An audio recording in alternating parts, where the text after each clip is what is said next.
Không phải, con người sinh ra chỉ để cuối cùng đều phải chết. Vậy ý nghĩa cuộc sống là gì?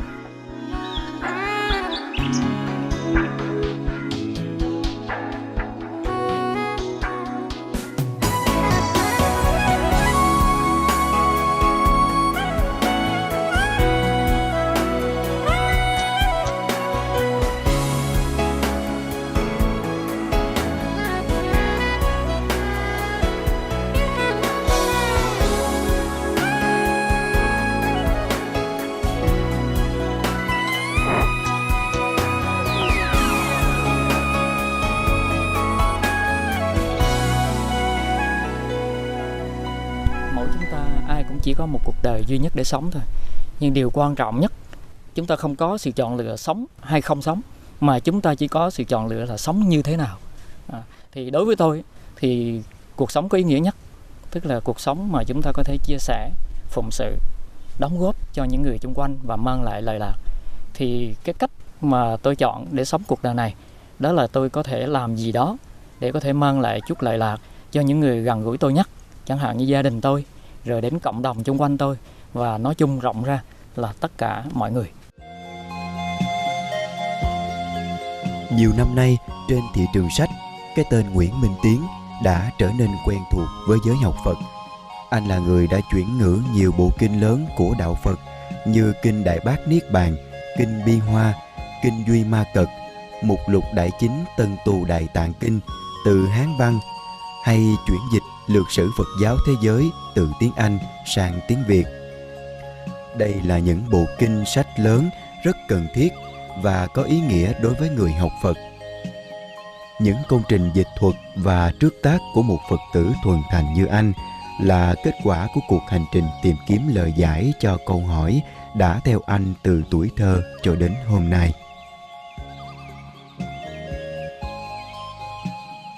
Nhưng khi qua làm việc, cuốn sách đặc biệt là cuốn là Trúc Thanh Tập đó, tôi rất ngạc nhiên về cái cách biên tập của anh Chiến. Là thứ nhất, tôi nghĩ con người công tác biên tập hiện nay muốn cho nó đảm bảo thì thứ nhất phải có một cái trình độ về cái chuyên ngành mình đang biên tập. Cái thứ hai là phải có cái sự cẩn trọng. Thứ ba là phải có riêng trong lĩnh vực mà nghiên cứu về Phật học ấy, phải có cái đạo tâm. Thì hình trong những người tôi biết ấy, thấy hình chỉ có anh Tiến là đủ ba điều kiện này. Những sách cảnh biên tập nó rất là cẩn trọng và cái nó hiện cái đạo tâm của người mà thiết tha với những cái công trình về Phật học đó. Một điều rất hiếm.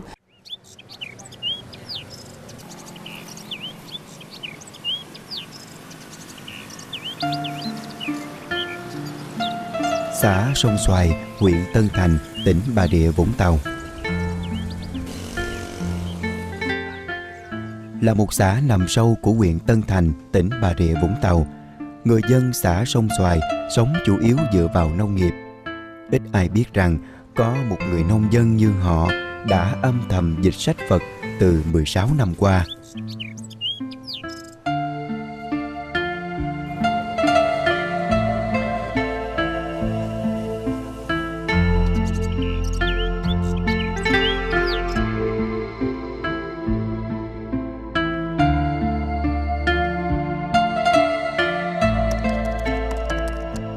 Dường như số phận có những lý lẽ và sự sắp đặt riêng của nó.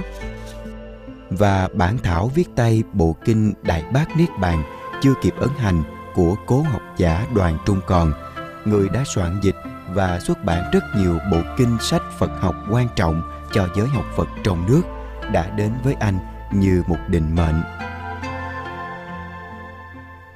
Lần đầu tiên khi tôi được nhìn thấy những cái trang viết tay của cụ Đoàn Trung Còn thì thực sự mà nói, cái cảm giác trong tôi rất là khó mô tả.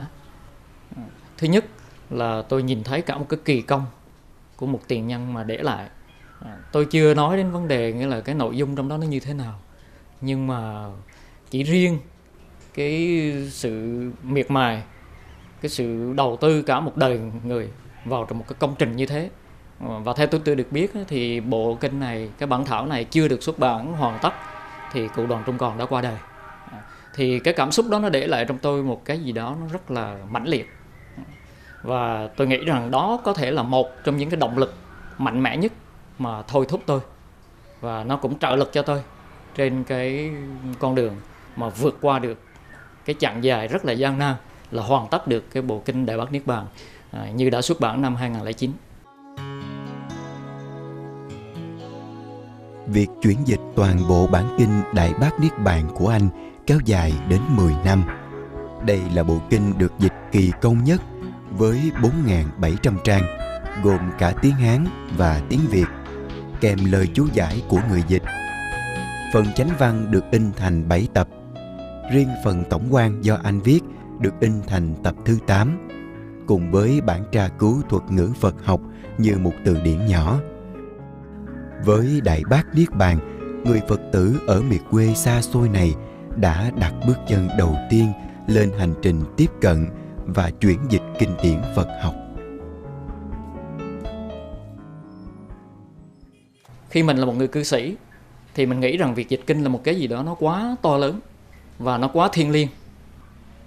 Hầu như xưa nay phần lớn là dành cho các cái vị xuất gia, và nếu mà mình bắt tay vào công việc này thì mình cảm thấy mình nhỏ bé quá và không có tầm thường quá, không có xứng đáng, sợ rằng mình sẽ không đủ sức. Cái điểm thứ hai nữa là một cái mâu thuẫn mà tôi nghĩ rằng là muôn đời không thể vượt qua đối với những người mà quyết định dịch kinh. Đó là người nói ra kinh là Phật, mà tất cả những người dịch kinh thì chưa ai là Phật cả. Đây là một cái điều mà về mặt học thuật xem có vẻ như là một cái mâu thuẫn không thể vượt qua. Thì cái mâu thuẫn này dường như nó cản bước bất cứ ai mà lăm le muốn bước vào cái con đường dịch kinh. Thì tôi nghĩ là tôi cũng không phải là một ngoại lệ.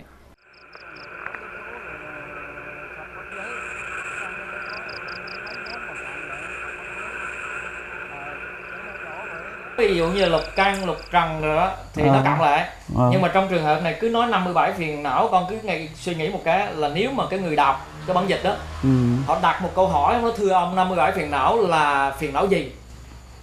Thì họ không lấy gì để kể. Nó có đâu mà kể. Cho nên là mình phải khượng cái chỗ này lại. Phật đã dạy, hãy đến để thấy, không phải đến để tin. Lòng hoài nghi cần thiết ấy với người dịch kinh Phật là một cách để truy vấn cặn kẽ đến ngọn nguồn kinh điển, hiểu đúng chánh pháp trong ý nghĩa chân nguyên của nó. Đó chính là sứ mệnh và là trách nhiệm của người dịch Phật. Với vốn Hán văn và Anh văn tự học, anh thận trọng so sánh, đối chiếu với những bản gốc chữ Hán và các bản dịch bằng tiếng Anh. Gặp từ nào khó, anh lại hỏi ý kiến người cha của mình, một người đã từng có nền tảng học Phật vững chắc của một vị xuất gia, được đào tạo bài bản, am hiểu về Phật Pháp cũng như Hán ngữ.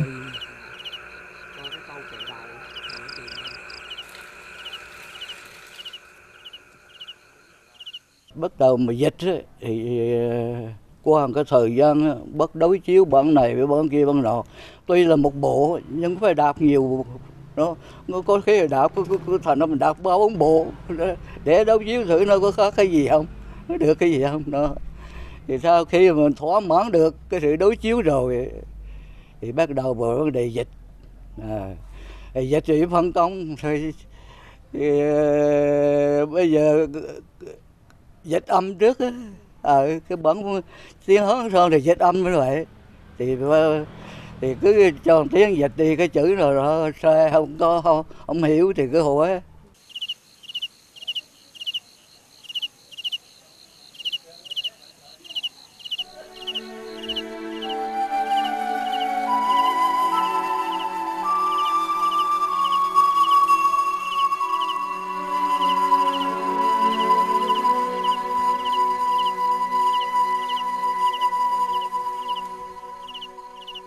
Về vấn đề dịch kinh thì theo tôi nghĩ nó có một số cái điểm quan trọng mà cần phải lưu ý, theo tôi là tối thiểu. Thứ nhất là chúng ta phải có cái sự chân thành, cái phát tâm chân thành. Phát tâm chân thành ở đây có nghĩa là chúng ta không có những cái động lực nào khác ngoài cái việc là muốn chuyển dịch kinh điển và vì cái sự lợi lạc của người đọc bản dịch. Tức là vì tất cả những người mà họ không có cái may mắn được đọc trực tiếp từ cái nguyên bản. Cái thứ hai nữa là chúng ta cần phải có cái sự nỗ lực hết mình Như người xưa có câu là tận nhân lực, tri thiên mạng. Khi mình chưa nỗ lực hết sức thì mình không thể nói gì đến không thể kỳ vọng gì đến một cái kết quả mà nó như mong muốn được. Và cái yếu tố thứ ba mà tôi nghĩ cũng là tối cần thiết, đó là sự cẩn trọng. Tại vì như tôi đã nói, khi chúng ta đứng trước cái công việc dịch kinh là một cái công việc mà chúng ta không thể tự thẩm định mình. Lý do là những cái gì được diễn giải trong câu kinh là do chính Đức Phật nói ra. Mà bản thân chúng ta đều là những người còn phàm phu, chúng ta còn đang mò mẫm đi theo cái lời dạy đó. Chúng ta chưa thể hiểu hết cái thánh ý của Ngài. Và vì thế, nếu mà buộc phải làm vì cái lợi lạc cho người khác thì chúng ta phải có sự cẩn trọng tối đa trong cái chừng mực có thể được.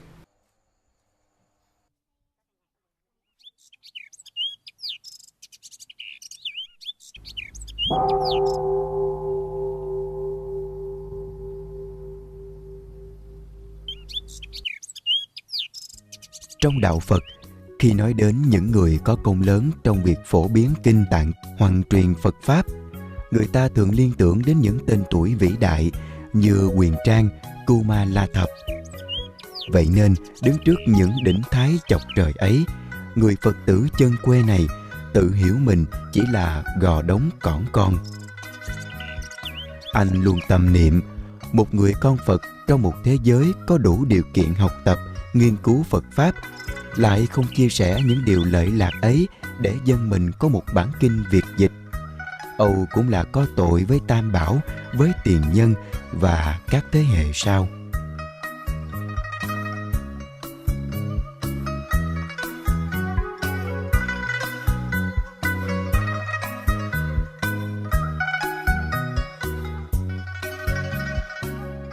Sau Đại Bát Niết Bàn, anh cũng đã chuyển dịch thành công nhiều bộ kinh khác như Kinh Bi Hoa, Quy Nguyên Trực Chỉ, Mục Lục Đại Chánh Tân Tu và hiểu đến nhiều sách Phật học khác.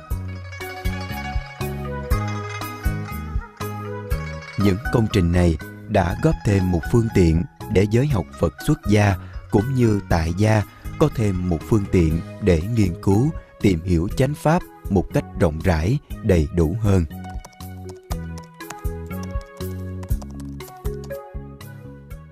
Cái bản kinh này khi mà hoàn thành xong đó, thời gian thì nó rất là dài lâu, và sự gia tâm của anh Tiến cũng như của gia đình của anh Tiến ông cụ đó nó rất là đáng thán phục. Cho nên khi ra đời rồi, cái bản kinh được in ấn rồi, và để khi đến tay người đọc rồi đó, thì riêng về phía chúng tôi thì khi giới thiệu cái này cho một số các cái tăng sinh, các học tăng, các cái lớp chúng tôi giảng dạy đó, và khi mà nhìn thấy để mà thẩm định về cái giá trị của nó thì nói chung thì cũng đón nhận được rất nhiều cái ý kiến là rất là tán thành. Qua cái bộ kinh Đại Bát Niết Bàn của anh Tiến thì nó để lại cho tôi nhiều cái dấu ấn. Ở đây nó đánh giá thì dứt khoát là tôi không có cái cấp độ để mà đánh giá việc này, thì nó hàm hồ. Nhưng mà để nói rằng đọc cái bộ kinh Đại Bát Niết Bàn thì nó có gì trong tôi, thì đúng là nó có một cái dấu mốc. Tức là trước khi tôi tiếp thu những cái ý nghĩa uyên áo ở trong Đại Bát Niết Bàn, tôi có một nhận định khác về Phật học, và sau đó thì nó có cho tôi nhiều cái khơi mở mới, nhiều cái nghĩa lý mới mà trước đây tôi chưa thấy.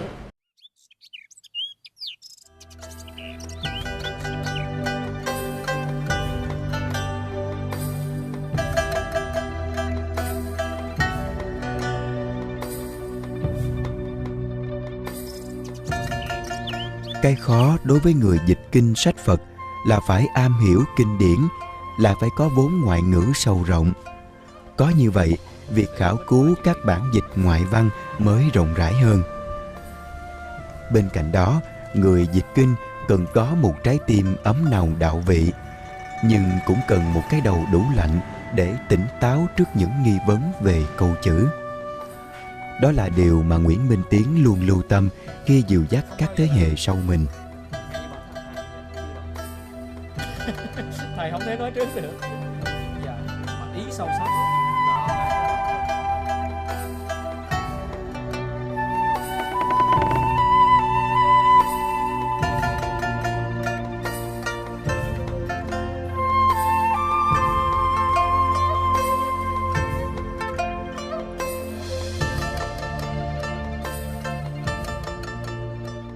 Và những hạt mầm mà anh vung xới đã bắt đầu kết nụ đơm hoa.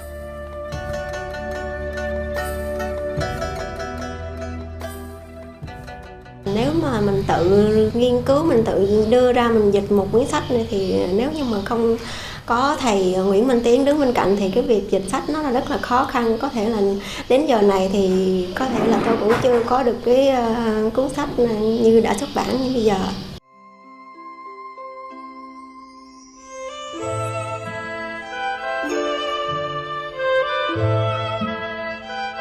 Giáo pháp của Đức Phật là đồ sộ và hết sức sâu xa, mầu nhiệm, nhưng không phải để thuộc lòng rồi tự hào và chiêm bái. Giáo pháp ấy cần được mỗi người vận dụng một cách linh hoạt vào đời sống riêng, hoàn cảnh riêng của mình, để chuyển hóa những nghịch duyên trong cõi đời đầy biến động. Mà cuộc đời thì đâu thiếu những nghịch duyên. Không nói lên điều mới mẻ, Nguyễn Minh Tiến chỉ trình bày lại theo cách của anh những gì mà Đức Phật đã nói cách đây hơn 25 thế kỷ.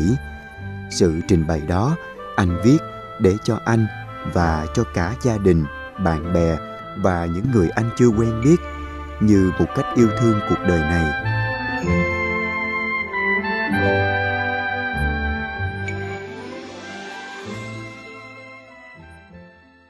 Trong cái quá trình tìm kiếm thì tôi nhận ra cái ý nghĩa của đời sống nó không nằm ở đâu xa xôi, mà nó nằm chính ở trong cái công việc mà chúng ta làm được, chúng ta đóng góp được cho những người khác trong cuộc đời mình. Và chính cái con đường của Đạo Phật đã cho phép tôi làm được điều đó, cho phép tôi chia sẻ những cái điều lợi lạc mà giúp cho cuộc sống của mỗi con người tự nhiên nó có thêm một cái ý nghĩa hơn, làm cho chúng ta trải qua một cái đoạn đường dài trong cuộc đời rồi, cho đến giờ phút nhắm mắt xuôi tay chắc chắn sẽ đến, thì chúng ta cảm thấy có một chút gì đó nó hài lòng trên cái chặng đường mình đã đi qua trong cuộc sống. Nhìn vào căn nhà cấp 4 đơn sơ này, người ta dễ cảm nhận có lẽ trong nhà này không gì đáng giá hơn sách. Ngoài những tác phẩm Phật học, Nguyễn Minh Tiến còn có cả một tủ sách rộng mở tâm hồn, gồm các tác phẩm do anh soạn dịch, biên soạn và cả sách khoa học, thưởng thức, y khoa, tất cả đều do quá trình tự học mà có.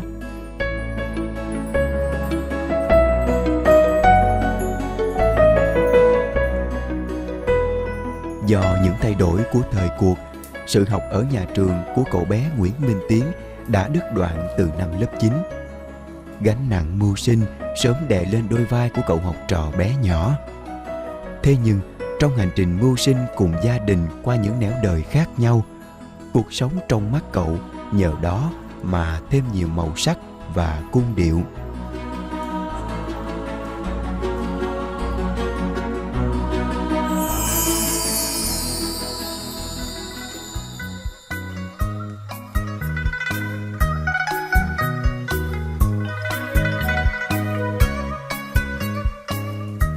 Lòng hiếu tri đã mang lại cho anh một nguồn tri thức lớn lao, mà với nó, cánh cửa nối liền thế giới rộng lớn đã dần hé mở.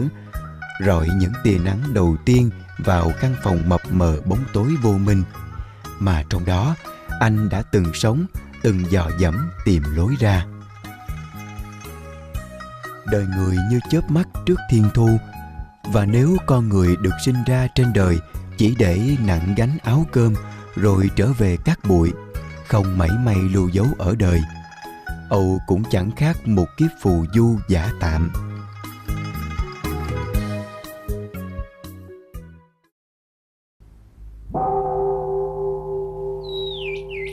Với chiếc chìa khóa tri thức tự trang bị, thế giới như rộng mở trong mắt anh.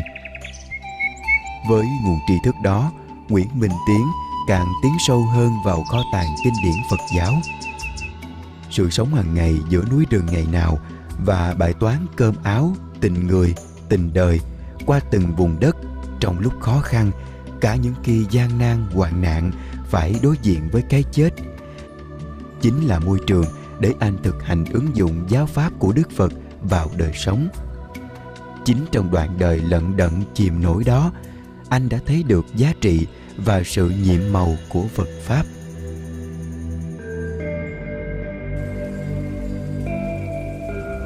Tại ngôi chùa này, anh đã từng tham gia vào các lớp dạy tiếng Anh miễn phí cho trẻ em nghèo. Cũng chính nơi đây, hạt giống Bồ đề trong anh ngày càng xanh tốt. Ấy là sự sẻ chia và phụng sự tha nhân qua giáo pháp của Đức Phật mà anh lĩnh hội. Rất khó tìm lỗi của mình. Thì sau này pháp cú cũng có lặp lại, nhưng mà trong kinh Niết Bàn cũng có những câu.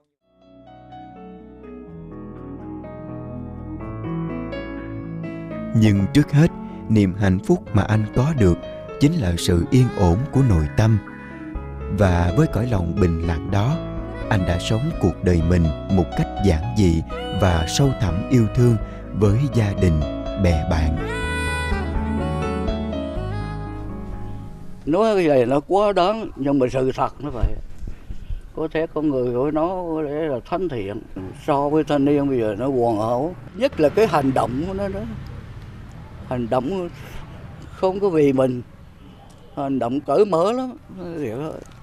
Tiếp xúc cũng vậy đó. Cái gì vậy? Bạn bè lâu cái nọ hay tới hỏi cái gì cũng tận tâm lắm. Con rất tự hào vì cha con là một người viết sách, dịch sách, nó rất hay. Con rất yêu quý cha con. Tôi rất vui và hãnh diện vì có được người chồng và có được cái sự hiểu biết và được nhiều người yêu mến.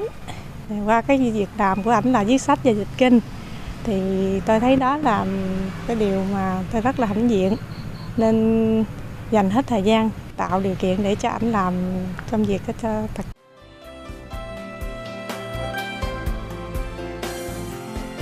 Nguyễn Minh Tiến luôn rộng tay chia sẻ vốn sống cũng như nguồn tri thức quý giá mà không phải ai cũng có được.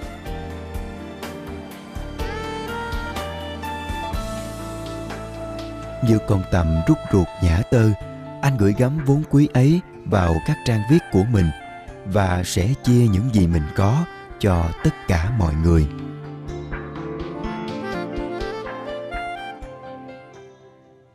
Thì tôi chọn cái ngày hôm nay và với anh Tiến để mà thống nhất hai tủ sách mở và tủ sách rộng mở tâm hồn trực tuyến anh Tiến thành một cái tủ sách rộng mở tâm hồn, kể cả offline tại đây và kể cả online và trên trang web rộng mở tâm hồn.net, để cùng cộng đồng có khả năng chia sẻ đọc sách trực tuyến và đọc sách tại điểm này, và qua đó cũng có những hoạt động thiết thực hơn cho cộng đồng tại điểm này, và các chương trình giao lưu với tác giả hay là chia sẻ những giá trị trong sách và hướng dẫn đọc sách cho cộng đồng.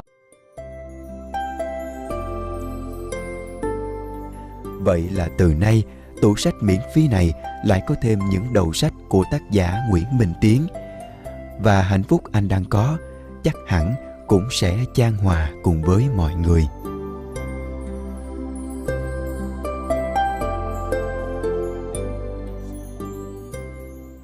Có nhiều cái lúc á, em lâm vào cái tình cảnh là không biết xử lý bằng thế nào, giờ không biết hỏi ai, cho nên là em cũng giờ muốn tìm hiểu một cái gì đó thì em cũng tìm tới sách. Ví dụ như quyển sách Hạnh phúc là điều có thật. Có nhiều bạn đặt ra câu hỏi hạnh phúc có thật hay không. Có lúc á thì em nghĩ chắc chắn là có, nhưng mà cái điều đó hạnh phúc nó là từ mỗi người. Thực sự khi mà đọc quyển sách này thấy rất là điều hay. Cái sách của anh Tiến viết rất là hay, và nhiều về nhiều khía cạnh, giải thích được nhiều câu hỏi, và ngay lúc này em cũng đang thắc mắc. Và với việc mà đọc sách ở đây và gặp cả tác giả anh Tiến nữa thì cũng rất là hay, có nhiều khúc mắc em có thể hỏi ảnh, người anh đi trước. Tác giả viết nó không quá xa lạ, nó rất là gần gũi, rồi tự nhiên mình cảm giác như là mình biết thức tỉnh. Tức là nó làm cho mình thay đổi cách nhìn, thay đổi cách sống. Ví dụ như lúc trước mình không biết quan tâm mọi người, đúng không? Bây giờ mình sẽ làm tất cả có thể, trân trọng từng khoảnh khắc đẹp trong cuộc sống. Có thể là một ngày ra đường mà bạn có thể ngắm nhìn một cái cây thôi, đó cũng là điều mà ít khi ai đó làm. Và đó, khi mà mình nhìn nó, mình sẽ thấy rất là vui. Bắt đầu công trình biên soạn với tác phẩm đầu tay là Từ điển báo chí Anh Việt. Từ đó, cái tên Nguyễn Minh Tiến đã trở thành một thương hiệu có uy tín đối với người yêu sách.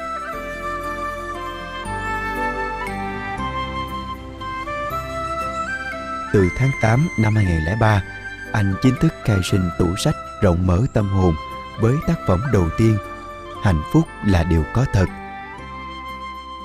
Chỉ ít tháng sau, nó đã được tái bản bởi Nhà xuất bản Văn hóa Thông tin vào tháng 2 năm 2004.